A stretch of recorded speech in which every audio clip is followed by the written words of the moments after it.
Republican presidential candidates already hitting the ground in Iowa 1 year ahead of the Republican caucus there. The political hotspot is key for GOP hopefuls.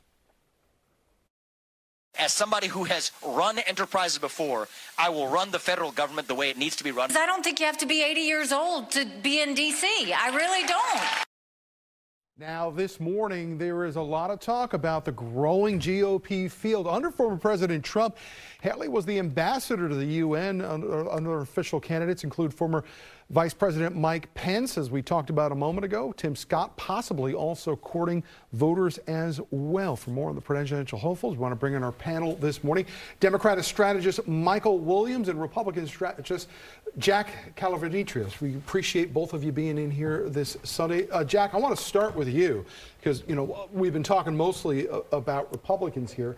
Nikki Haley is in this race. Donald Trump got in way before everybody else. We're hearing Tim Scott. It was not all that long ago, and there were some real questions about whether or not any Republicans were going to get into this race. Jack, Washington Post had a piece this week saying that Trump's hold on the GOP is weakening as the day goes on. Do you see that?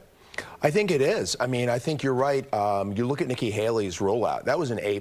She had like a 3-day bounce. You have Tim Scott, who's one of the great stars of the party. I think the DeSantis announcement, when that comes, whenever that is, April, May, is going to be a blowout event. And he just had something 4 miles away from Mar-a-Lago. And it was well attended by a lot of governors, senators, and members of Congress who actually were supported by Trump and were there for DeSantis. But, Michael, I got to imagine if you're the Trump campaign right now, you want this. You want as many candidates in this primary as possible, because the one thing we know about primaries is the more candidates you have on, the lower the bar you need to reach to be able to get the majority of the votes. A big field helps Donald Trump, doesn't it? That is exactly right, Tom. And I think that, you know, that is a broad perception on the Democratic side. They're actually rooting for, you know, a replay of the 2016 campaign where you had, you know, 13, 14, 16 candidates in there and Trump wins by plurality, because quite frankly, that is the best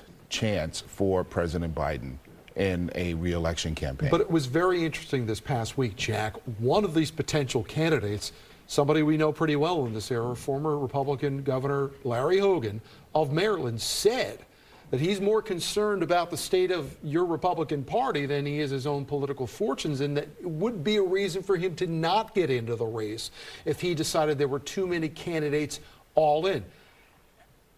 Is that really, though, going to stop anybody from getting into this race if they think they have a chance to be the Republican nominee? I mean, that sounds good, but I don't think so. I think they're going to do what's right for them. Some of them are going to run just because they want to run next time, and most of the time, if you're going to win, you have to run before. So I don't think so. I think they realize it is true that Trump has an advantage if you have 20 people, but I think they're all going to make their own decisions, and I think he realizes he really has no chance. All right, Michael, let's turn it on your party side for a minute. It's been no big secret that President Biden is signaling to anybody who has their ears open that he's going to run for re-election. However, there have been questions again about his age of late. Is there a constituency within the Democratic field that maybe wants to see the president maybe not run for re-election? And who would be ready to step up if the vice president is not that person?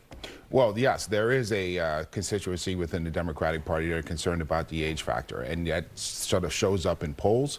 It shows up in private conversations, but no one's going to say it out loud until the president makes a determination. But it's a serious question.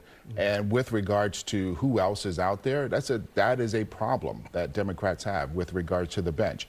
The president is very supportive of the vice president, and that would be his choice if he does not run.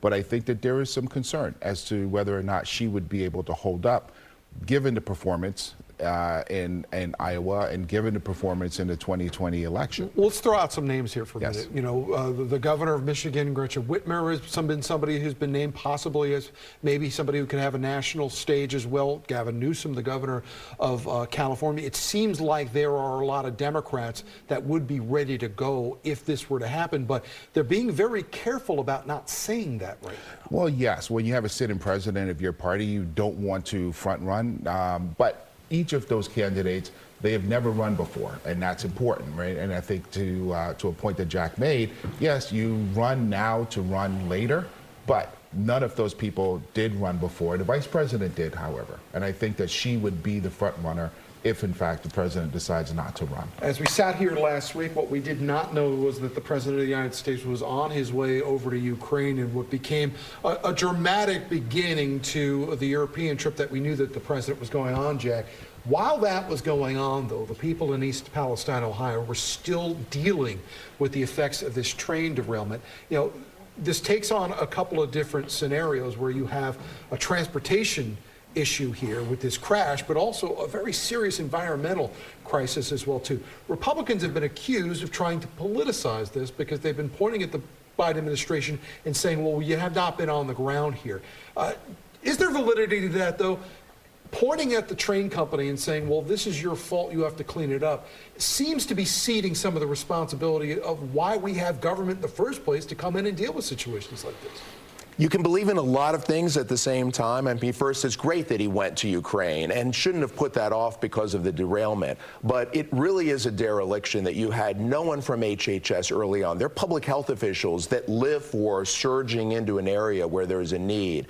Why wasn't the Secretary of Transportation there? Why was he giving these offhanded comments and it took him 18 days? So I think this is not their best moment in terms of crisis management. And I don't think it's playing politics with highlighting. I mean, I was in the Bush administration during Katrina, and there was a lot of good that happened, but also we were a little bit slow at the beginning, especially with FEMA, and it's okay to point that out. And Michael, we were talking about fumbling a football here in a state, let's face it, is critically important in the 2024 election. You have Ohio, which is going to be in the crosshairs of anybody who wants to become president of the United States. How bad is this? I don't think if you're dealing specifically with Ohio where this happened, as opposed to some other states. I don't think it's bad at all. I mean, I disagree with Jack a little bit. We love each other, but I disagree with him on this particular issue. It is politics, right? And yes, the optics, you can spin them to look bad, but what you had people on the ground. Secretary Buttigieg was there. There was help there. There was conversations being had at the federal level from the very beginning of this. The president showing up there in person, though, that doesn't materially change anything. It's a matter of how do you sort out the people who are in East Palestine. Jack Kalavritinos and Michael Williams, we appreciate you joining our political panel this Sunday morning on the Hill. Thank you. All right, good to talk to you. We'll have you back real soon.